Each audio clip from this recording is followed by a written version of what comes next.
This is an emergency. It's boom time. The house of cards is crumbling before our very eyes. The expert central banker that lived abroad for over a decade and flew back into Canada as the expert central banker. The man that's going to move at unimaginable speeds, remember? He's coming to save the Canadian economy. And now he's facing the biggest challenge yet. How is he doing? He's currently playing dodgeball. We are witnessing the collapse of the liberal illusion. And even mainstream media is working overtime right now trying to defend Mark Carney's track record. But they can't hold this house of lies any further. In this report, we have some brand new breaking news of a catastrophic situation.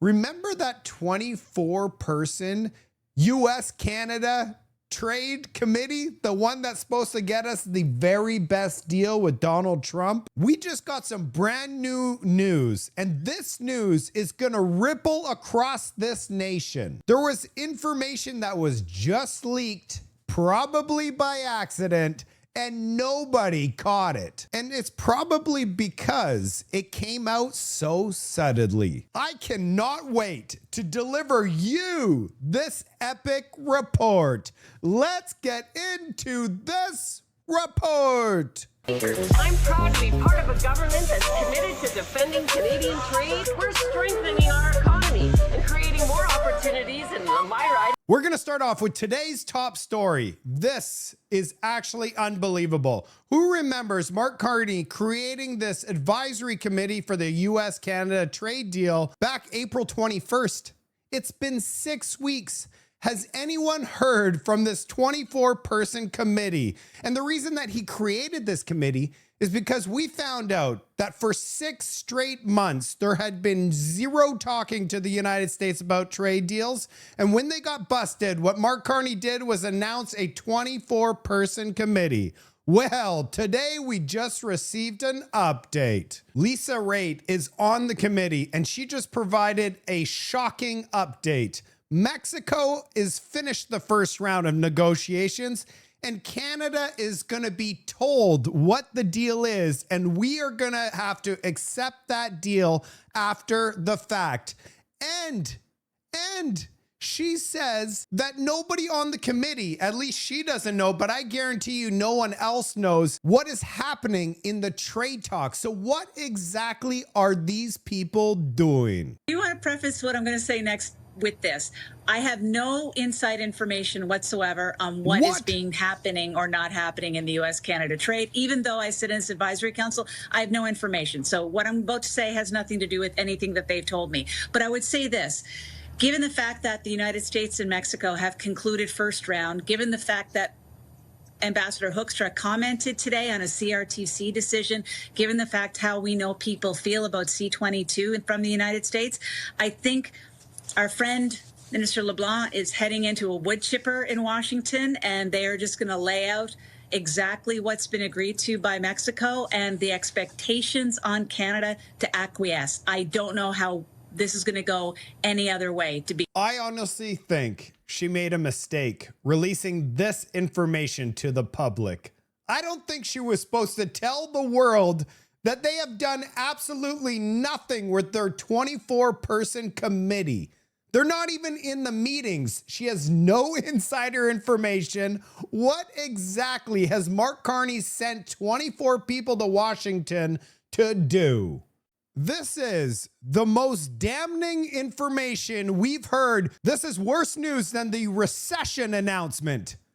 You're telling me that the 24-person committee has not been in the room negotiating with our US counterparts? What exactly are they doing if they're not at the table? And now we found out that Mexico and the US are making a deal, and Canada's just gonna have to accept it. I don't know about you, but this is the most catastrophic information we've heard this year. We're in an emergency, Canada. This is a red alarm emergency. When Mark Carney found out that we have hit a technical recession, which is a full-blown recession in Canada, He is playing dodgeball and has avoided questions altogether. He refuses to show up to work, and Pierre Poilievre is calling him out. This is an emergency, and the Prime Minister couldn't be bothered to say a single thing about this emergency since he learned of it on Friday morning. He has been in hiding. He refuses to take a single question from the media or in this House of Commons. And today, once again, he's banning the media from asking him questions, expecting they'll just cover photo ops of him wandering around a construction site. Not good enough. This is an emergency in the lives of people who have empty fridges, empty stomachs, and empty bank accounts. And they expect the Prime Minister, who promised that he was a great economic genius, to get in here and explain how he managed to be the only leader in the G7 to cause a recession. Mr. Speaker, it is his duty to stand up and look Canadians in the eye and explain how it was that he managed to become the only G7 leader to take his country into a recession, and tell us how he's going to reverse the Liberal policies that put us into this mess. We as Conservatives are here to be collaborative, to provide solutions, to repeal the anti-development laws that have suppressed our energy sector, to take all taxes off home building so our young people can afford to buy a home, to cut taxes on energy, including no tax on gas for the rest of the year, to save Canadians 25 cents a litre, 20 bucks a fill-up, and $1,200 by Christmas. These are real solutions that we could be taking in order to rescue people from the Liberal recession, but it's going to take an emergency debate to wake up this Liberal Prime Minister from the slumber and get him to do his job. With Canada in a full-blown recession, you would expect the genius, the expert economist, to come out in front of the camera and tell Canadians, we have a plan. We're going to fix this. You voted for me because I was the only adult in the room. When the reporter asked him, what about the recession, Mark Carney? This is his response. Prime Minister, can you comment on the claims about a recession? I think and the economy, sir? Wow. If you're a Liberal voter right now and you see this, I mean, how can you vote Liberal ever again? With Canada in a full-blown emergency, you would expect our expert genius economist to stand up for his track record and tell everybody in Canada everything is gonna be okay. Instead, we are on the second day in a row with him skipping out on question period. He's not even showing up to work, but he did finally break his silence about our full-blown recession in Canada. Get ready, Canada. Here's Mark Carney's response to Canada's full-blown recession. You know, we're in the process, this government's been in the process of laying the foundations for a stronger, more resilient, more independent Canadian economy. That process is settling in during that time as we make major investments, major changes to how the government operates, how we do major projects, how we have new trade agreements with other countries. It's always difficult. I should always remember to go up the stairs more slowly or get in better shape. As we do all that, the data is going to be uneven. And What? What does it even mean that the data is going to be uneven? Does anybody know? Leave a comment. Let me know. you know, we see some weakness, in part because of clear decisions by the government. So we have taken back control of immigration. That's meant the population growth has flattened. In fact, it's slowed, or it's been negative for the last 2 quarters. There you have it. He actually admitted that the Liberals caused this recession because for years they flooded the country with immigration and now they just rolled it back. They've been covering up a recession for the last 10 years because of Liberal policies with immigration. Reality has set in. We have reined in government spending. So it had been growing close to 10%. It's growing less than 2% now. Justin Trudeau and Chrystia Freeland resigned because they delivered a $45 billion deficit. This year, We are running close to an $80 billion deficit, nearly 2 times what Justin Trudeau delivered, which resulted in his resignation. So that's also something that weighs on. There's some other choppiness in terms of how investment is happening. But we're also seeing at the same time the foundations coming into place, settling in for that stronger, more resilient economy. So for example, if you look at business investment, particularly in machinery and equipment, in R&D, in intellectual property, that's actually up quite sharply in the last couple of quarters, including the most recent quarter. When you start at zero, the absolute bottom of the barrel, any investment will look like a massive investment. We have seen 5 straight quarters of negative business investment in Canada. That's nearly 2 years straight. If you look at household incomes, there are now growing strongly. They continue to grow faster than the rate of inflation. 25% of the population is struggling to afford food. Out of 5 people that visit the food bank, 1 or 2 of them are employed full-time. 11.1% of the total population of Canada is considered to live in poverty today. There's more to be done without question, but they're moving in the right direction. So you have these cross currents as the economy is being fundamentally transformed. We're going to continue to work. We're making progress, but there's more to be done. Let's see what Pierre Poilievre had to say about Mark Carney's first response on his technical recession. I think it's time for a new Canadian heritage moment. The Prime Minister has answered a question from reporters. So just to take a moment to acknowledge this historical time in our Canadian story. The Prime Minister has obviously been hiding from all of you since the devastating news that we were all saddened to learn on Friday that Canada was the only country in the G7 to have fallen into a recession. And of course, this is terrible news for the 112,000 people who've lost their jobs in the first 3 months of this year alone, for the many thousands of Canadians who are part of the 32% increase in delinquencies, mortgage delinquencies, the highest in nearly 2 decades, the 2.2 million people relying on food banks, a record-smashing number. Real people are suffering in a way that they're not suffering in the other G7 countries. And today, the Prime Minister wouldn't even answer your question. You asked him point blank, are we in a recession? And he refused to answer that question. 5 days have gone by. The Prime Minister has been in hiding from this devastating economic report. And when he does finally appear, he can't even answer a basic yes or no question.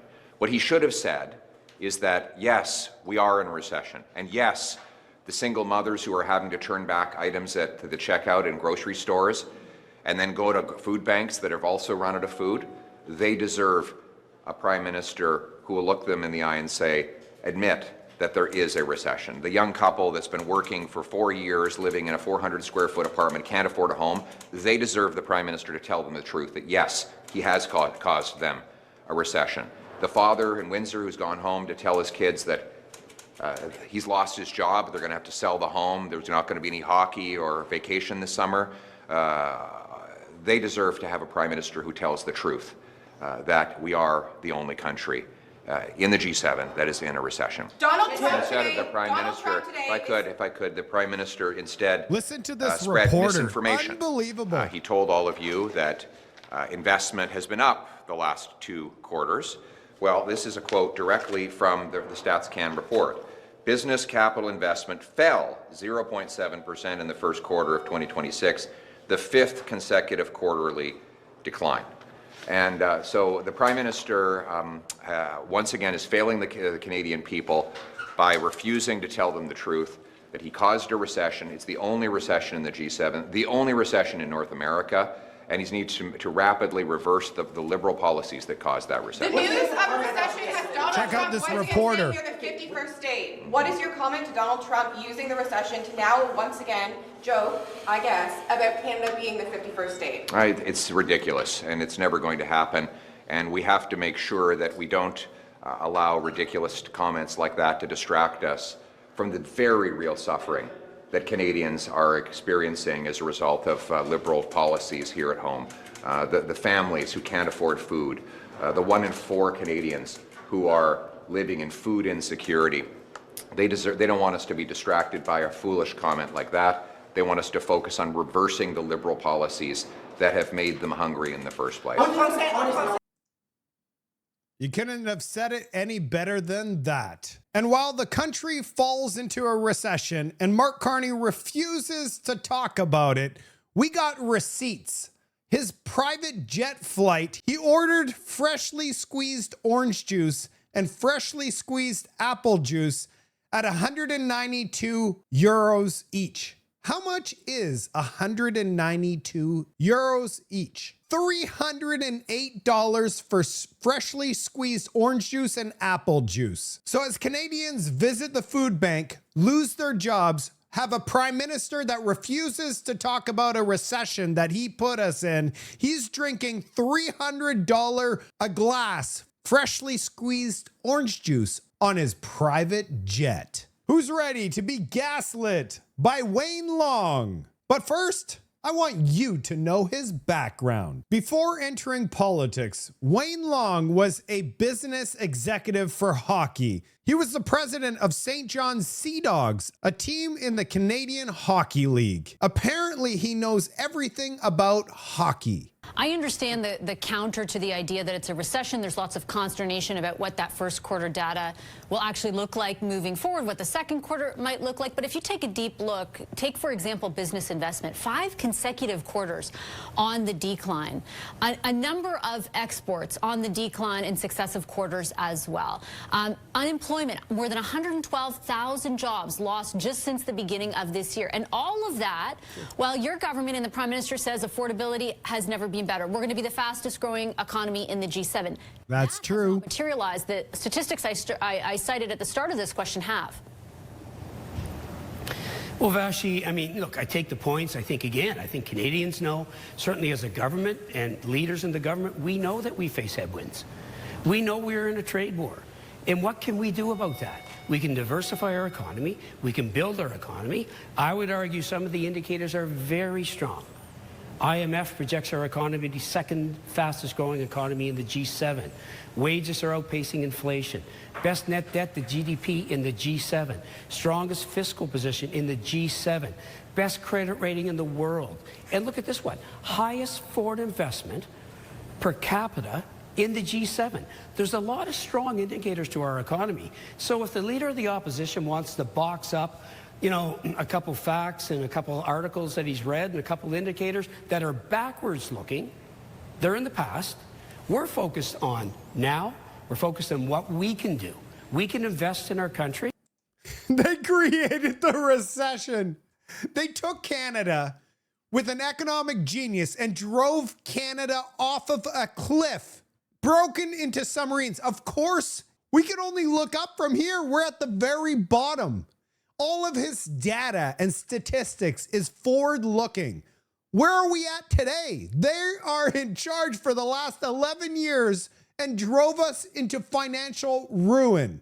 This guy is a clown. Remember, I told you he was a hockey executive. Here he is in the House of Commons claiming that Conor McGregor is #1 NHL player. Mr. Speaker, that Conservative leader and House leader questioning our Prime Minister's economic education and experience is like a third-line beer league hockey player questioning Conor McGregor's hockey skills.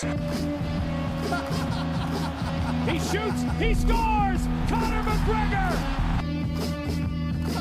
Since Wayne Long wants to go on national television and gaslight us, I had to bring back his credentials of thinking Conor McGregor was an NHL player. But there's a new meme just for Wayne Long. Check this out. Wayne Long. Not only is Conor McGregor the very best NHL player ever to live, Conor McGregor just did a hole-in-one with a hockey stick holding his dog barefoot. And that is one of the most unconventional and incredible shots I have ever seen in my life. Oh, my word. What a shot from Conor McGregor. He's done it. What a shot. We have to have some fun because it's absolutely absurd what we're seeing from the lefties across this country. We're not in a recession. Look how good our economy's doing. We're building back strong. We have zero trade deal with the United States, but don't worry. We have a 24-person committee making it happen. They haven't even been in the room. Mark Carney refused to take questions from reporters for 5 days, skipped the House of Commons 2 days in a row, and he refuses to tell us we're in a technical recession. Don't worry, we're about to see a booming economy like we've never seen in Canadian history. It's time to wake up, Canada. I'd love to hear from you in the comments section. What do you think about today's report? I'll see you on the next report.